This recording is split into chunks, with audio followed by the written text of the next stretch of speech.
Hello everyone.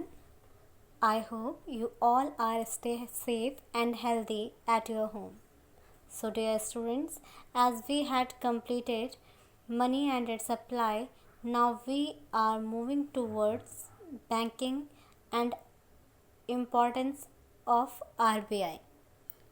So firstly we will talk about central bank. Meaning of central bank.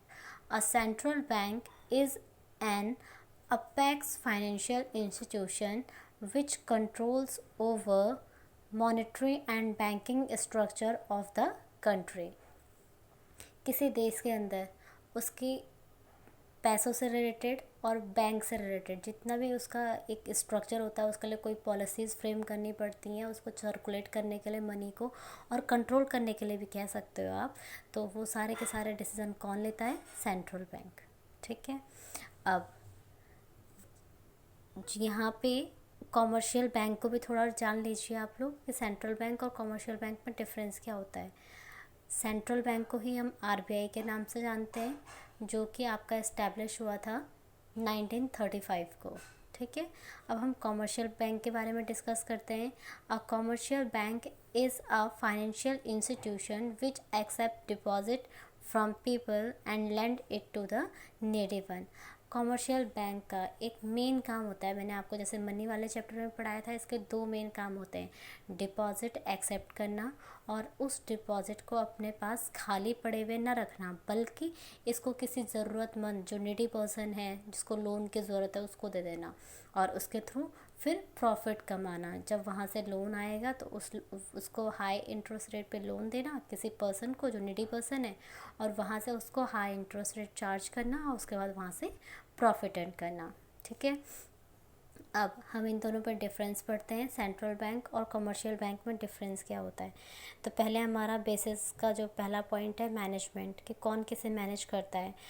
तो central bank owned and managed by state, ये state के द्वारा manage किया जाता है, जबकि कमर्शियल बैंक के अंदर दोनों आते हैं, पब्लिक भी और प्राइवेट भी, तो इसे दोनों मेंटेन करते हैं, प्राइवेटली ओन्ड एंड मैनेज्ड। ठीक है।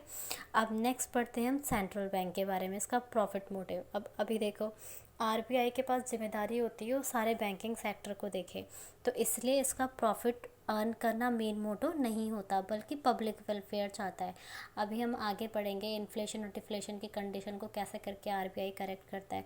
तो आरबीआई के पास बहुत बड़ी जिम्मेदारी होती है कि वो इकोनॉमी जो में जो सर्कुलेट हो रहा है मनी, उस मनी को वो कंट्रोल कर सके, ना मार्केट में इन्फ्लेशन की कंडीशन आए मनी की वजह से और ना डिफ्लेशन की कंडीशन आए।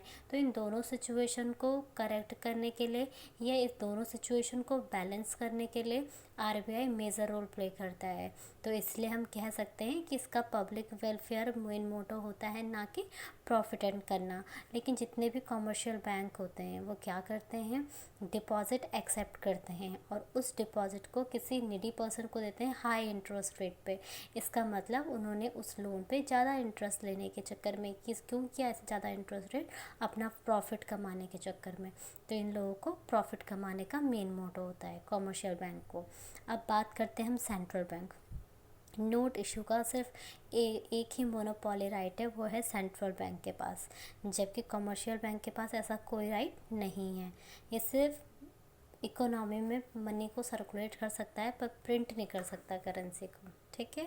उसके बाद फॉरेन एक्सचेंज, सेंट्रल बैंक को हम कस्टोडियन ऑफ कैश रिजर्व भी बोलते हैं, बहुत नाम से जाना जाता है इसे। ये क्या करता है, फॉरेन एक्सचेंज जो करेंसी फॉरेन एक्सचेंज होता है उसके अपने पास रिजर्व करके रखता है, इसको अथॉरिटी है ये सब कुछ करने की।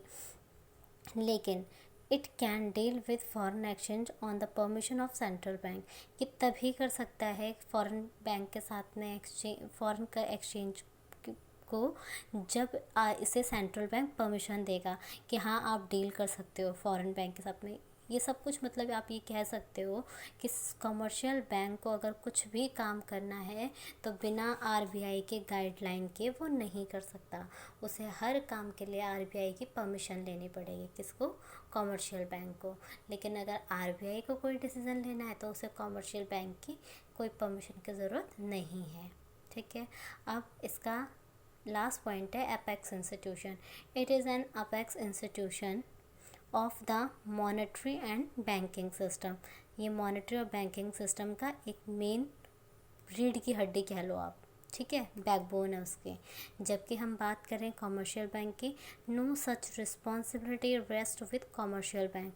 कमर्शियल बैंक को सिर्फ अपने बैंक को देखना है, अपना प्रॉफिट कमाना है, उसको इससे कोई मतलब नहीं है कि क्या चल रहा है, सब इन्फ्लेशन चल रहा है, डिफ्लेशन चल रहा है, क्या सही है क्या गलत है, उससे सिर्फ अपने से मतलब है कि मुझे कैसे करके कंपटीशन करके ज़्यादा प्रॉफिट अर्न करना है और जो उसका राइवल बैंक है उसको कॉम्पीट करना है, ठीक है।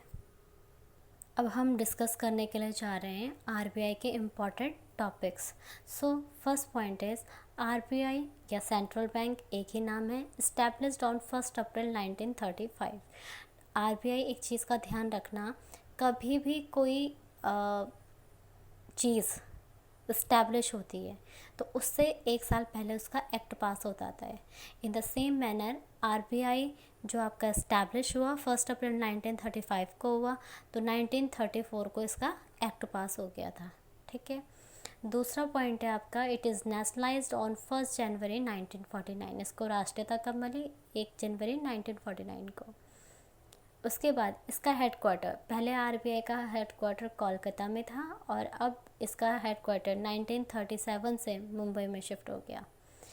नेक्स्ट है आपका, according to RBI act 1934 section 22, RBI can print issue currency, full stop.